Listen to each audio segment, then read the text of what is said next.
In the headlines, Southern leaders make case for Southeast presidency. Bandits invade Katsina community, abduct father, 3 children. Planned mass burial for victims of Imo illegal refinery explosion fails to hold as residents fear outbreak of epidemic. Away from Nigeria, Russian Foreign Minister Sergei Lavrov warns of risk of World War III as Russia-Ukraine war rages.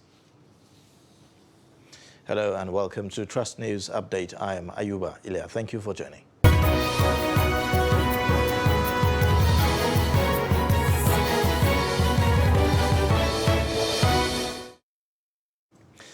Let's take a look at the details. Leaders of the Southwest Niger Delta and Middle Belt geopolitical zones have appealed to Nigerians to, in the spirit of fairness, allow the Southeast geopolitical zone to produce the next president of the country.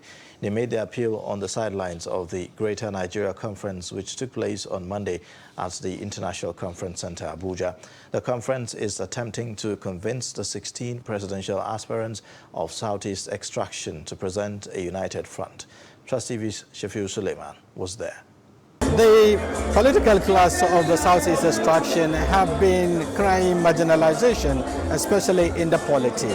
They've been out of the saddle for decades now. At least they've lost touch with the exalted presidency, talking about the president and the vice president of the federation.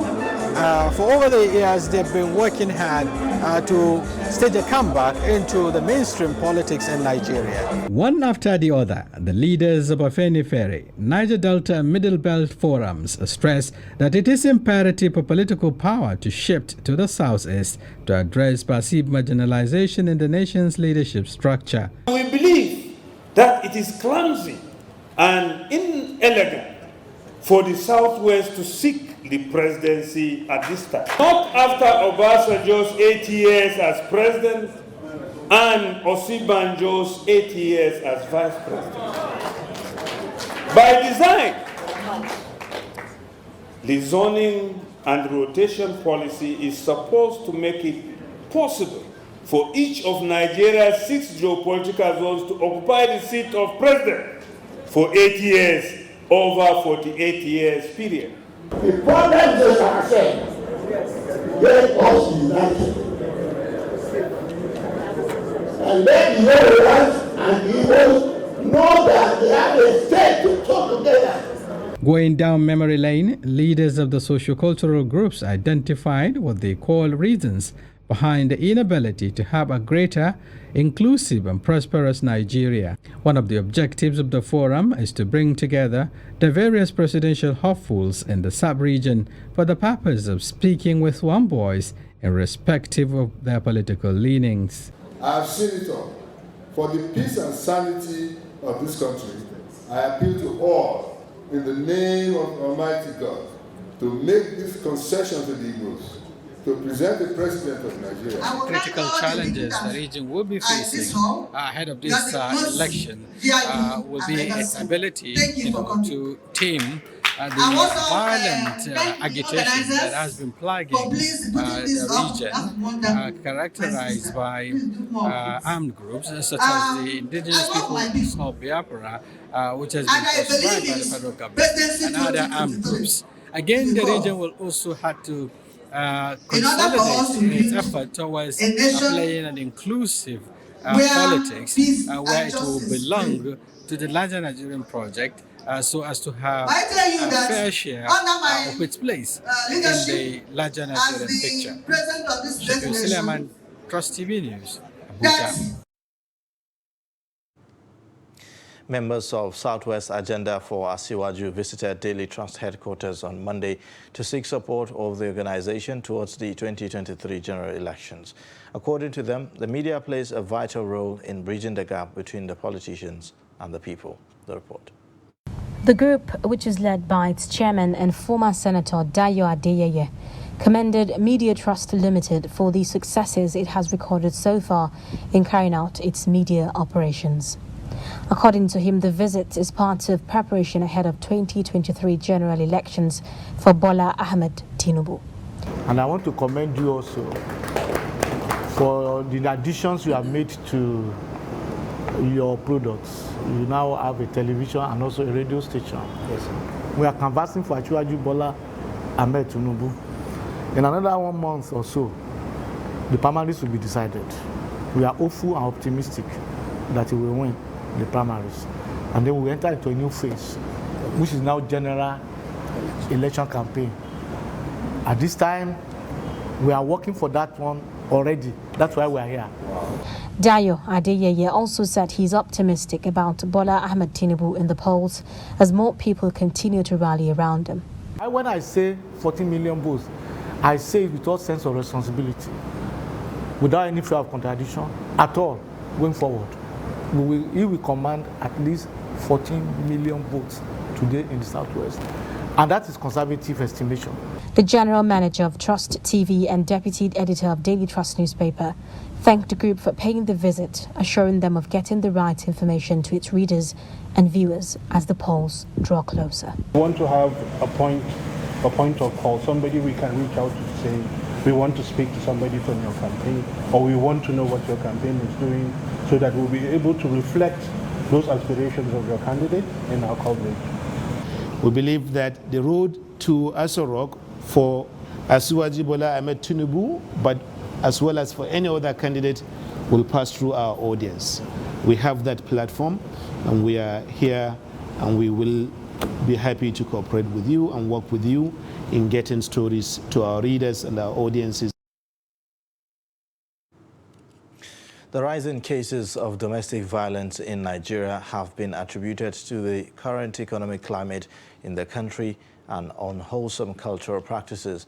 An Abuja-based wellness coach and psychologist, Naomi Demide, made this assertion while appearing as a guest on Trust TV's Daybreak Extra. Ibrahim Yusuf has the details. Victims of domestic violence find it difficult to leave abusive relationships out of fear of the repercussions and a total lack of self-confidence that has been instilled by the abuser over time.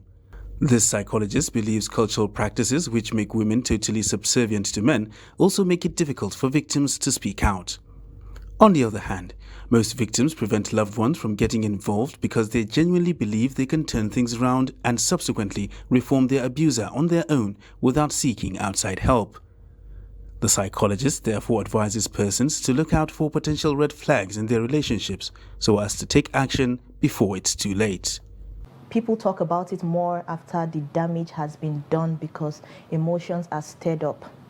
But when it was going on, we have this thing, I want to call it cultural, religious issues that, okay, it's not my business. I shouldn't get involved. When you hear someone screaming next door, it's husband and wife something. Let's leave them to handle their differences. And then people are told when they're getting married, I don't know how many people you've heard or have said this, that you shouldn't allow a third party get involved in your relationship. Whatever goes on within the family, keep it within the... Exactly. So we have grown up with this negative thought that when it comes to your relationship, keep it very personal.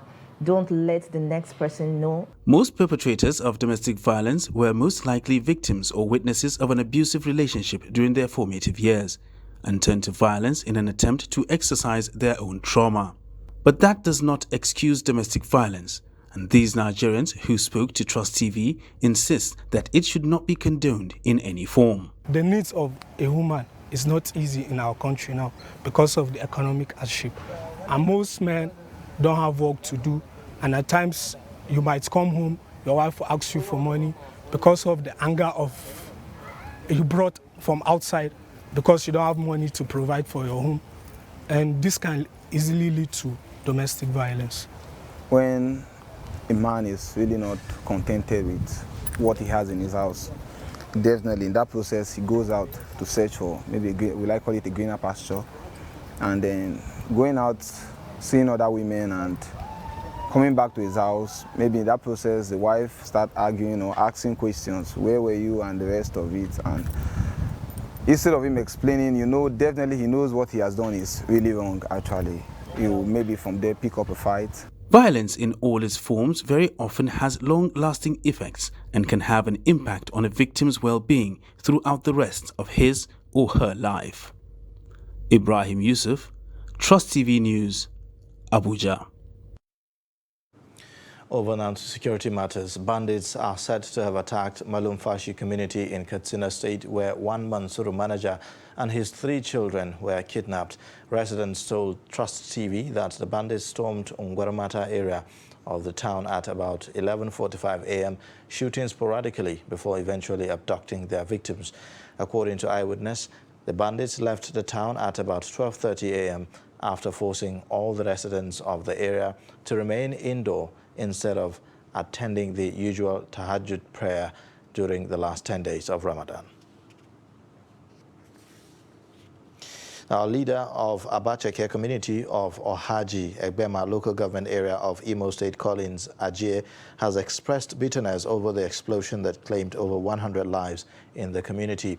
The community leader, while speaking to newsmen, alleged that top government officials and security agencies are involved in illegal bunkering business, adding that over 30 checkpoints collect money from bunkers and allow unhindered access. The report. Also, relatives of some of the deceased attributed their involvement in bunkering to hardship and unemployment. They lament that vibrant youth lost their lives due to failure of government to provide them with sustainable means of livelihood. This is tragedy that no one can even dream of. Where over 108 people were burnt to ashes, burnt beyond recognition, due to illegal oil bunkering. I think the government of Imo State and the federal government should step up to stop this illegal bunkering. I will be troubling everybody, both the government and both everybody at all, everybody. Okay. There are 2 in number. We are 6, 4 boys, 2 girls. Now we lose our senior sister that have only 2 children, 1 man, 1 woman. So I'm not happy. I'm not happy. I'm pleading to the government to help the youth.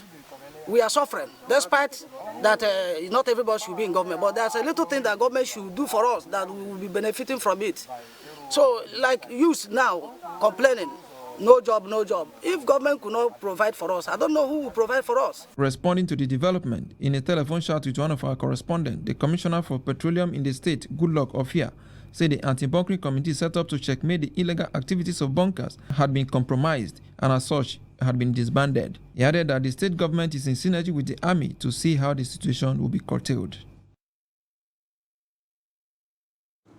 Meanwhile, the anticipated mass burial for victims of the Imo illegal refinery could not hold after all, though no explanation was given for the inability of the government to perform the exercise. A source close to government circles told our correspondent that the government is looking for an excavator for the exercise. Commissioner for Information and Strategy, Declan Emelumba, had in a statement said that the exercise will be conducted on Monday.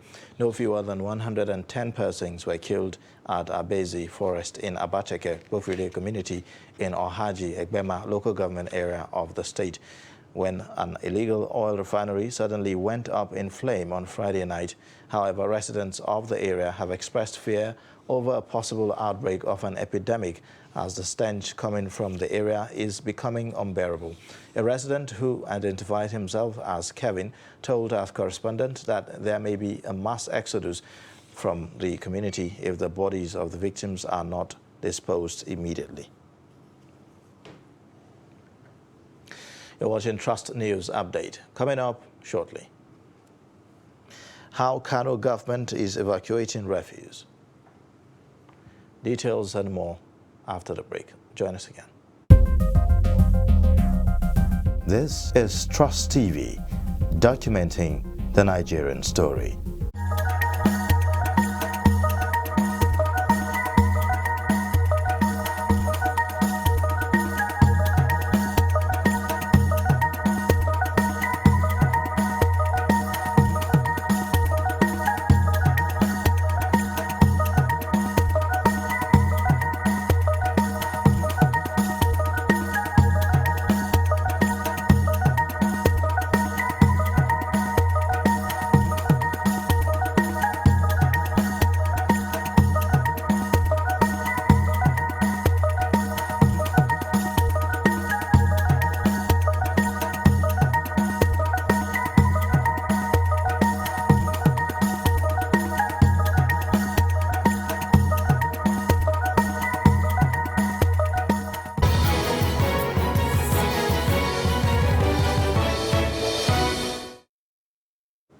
Welcome back. You're watching Trust News Update, and let's take a look at some of the top stories again. Leaders of the Southwest, Niger Delta and Middle Belt geopolitical zones appeal to Nigerians to, in the spirit of fairness, allow the Southeast geopolitical zone to produce the next president of the country. Plus, bandits invade Katsina community, abduct father and 3 children.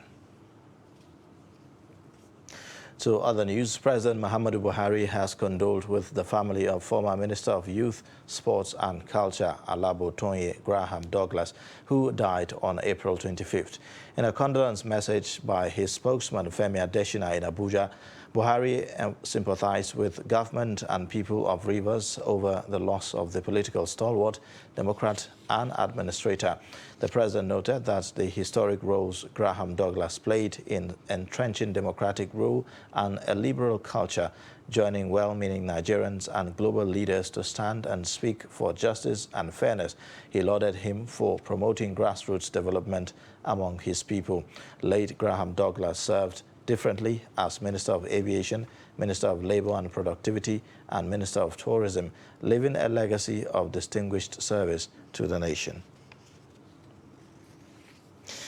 Minister of Health, Dr. Osagi Ehanire, has said that cholera outbreaks have become a recurrent seasonal public health challenge in many low and lower middle income countries like Nigeria, despite efforts to control it, while commending the World Health Organization for organizing training on the integration of oral cholera vaccine in emergency and preventive context. Ehanire said this laudable and desirable initiative is a tool for the prevention and control of cholera. He, however, added that the availability of vaccines has unfortunately been limited, which has restricted its use and the much expected impact on Nigeria. He said the first recorded appearance of cholera at an epidemic level in Nigeria was in 1972, with gradually increasing numbers of outbreaks over the years, along with marked mortality and morbidity and expenses associated with treatment and management.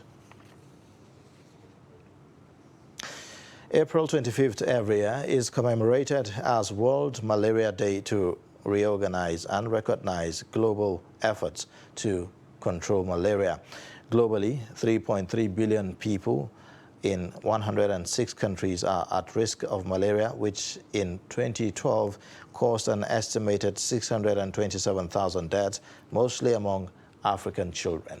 To address the menace, governments at all levels take steps to mitigate the impact of malaria on citizens. Fatima Saliladen in this report tells us what the government of Kaduna is doing in this regard.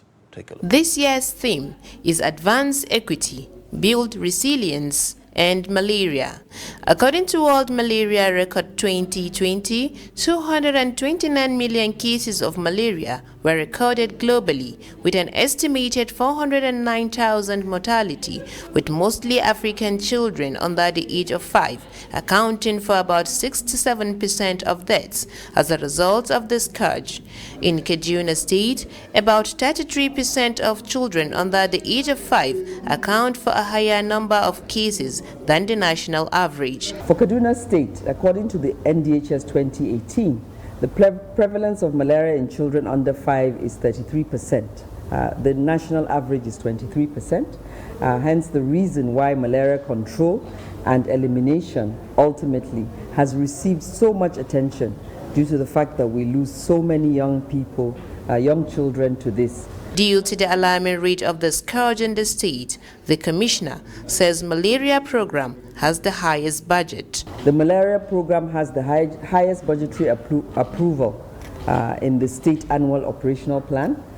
We have achieved 68% refill rate for all anti-malarial commodities. The positivity rate of malaria has dropped from 60.3% in 2020 to 37.2% in 2021. 67.1% of our children under 5 sleep under insecticide-treated nets. procurement of anti-malarial commodities through the State Health Supplies Management Agency is worth about 298 million naira this last year. Stakeholders say malaria accounted for over 64% of all outpatient cases seen in Kaduna. Fatima Salaladan, Trust TV News, Kaduna. Still from the northwest, Kano State government has commenced a 10-day emergency refuse evacuation and disposal exercise across the state. The exercise is in response to public outcry over accumulated refuse in many parts of the state. Trust TV correspondent Idris Debreen, who went around the city, reports that so far over 500 trucks of waste have been evacuated. His report.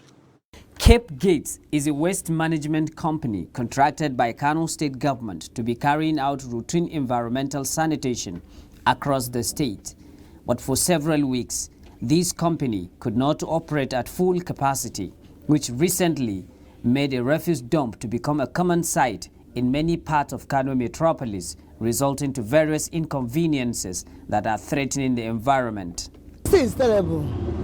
It's too much.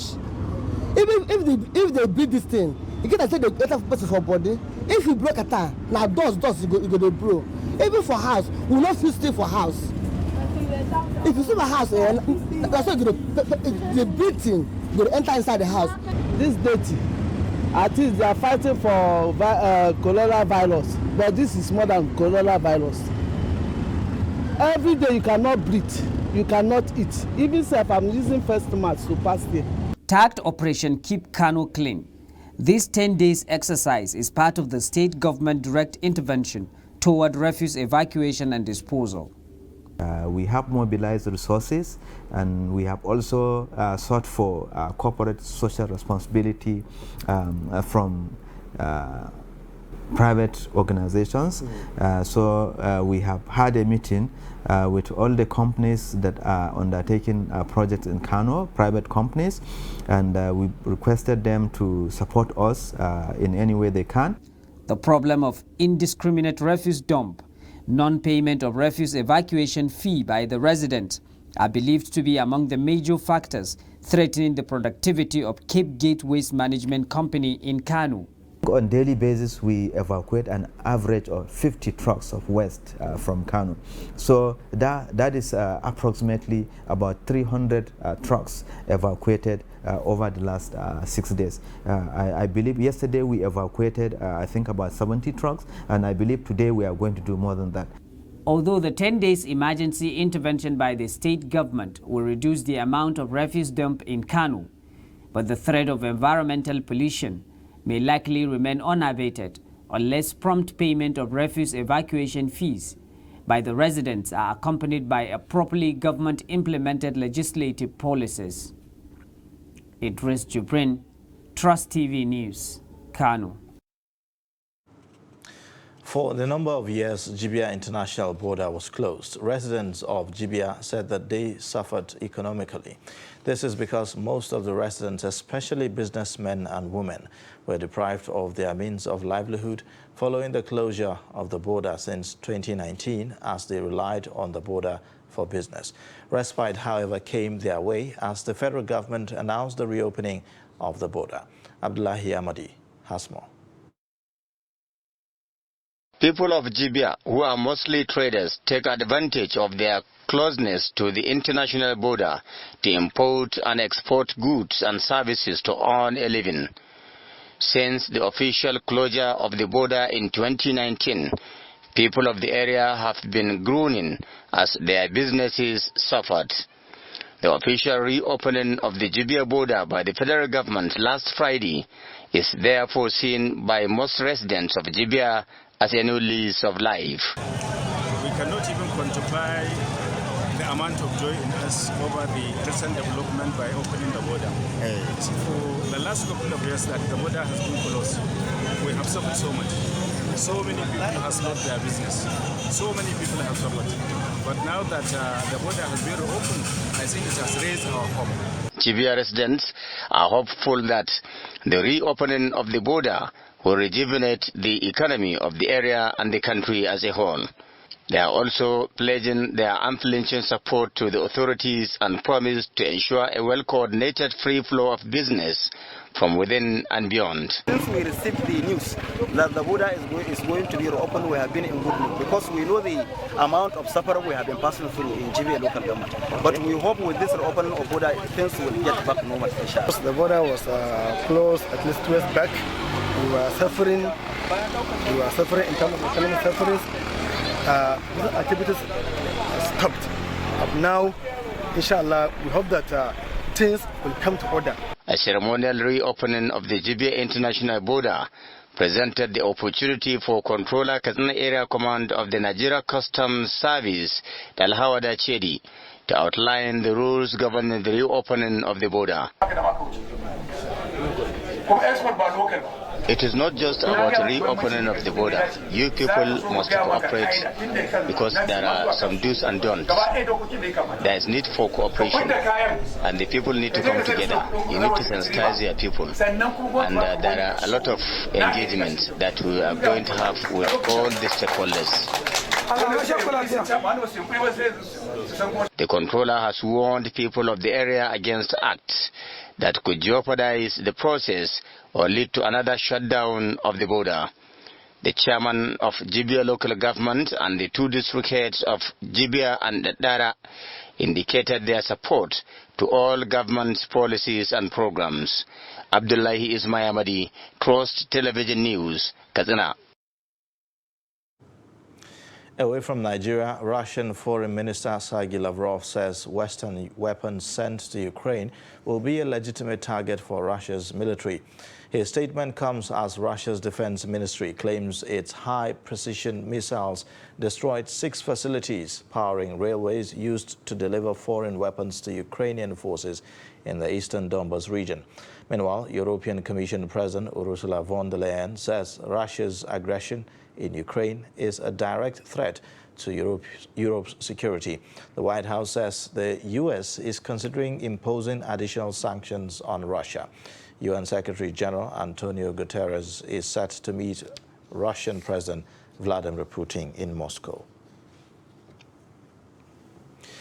And that wraps up Trust News Update, but you can connect with us via our social media platforms and subscribe to our YouTube channel to watch more.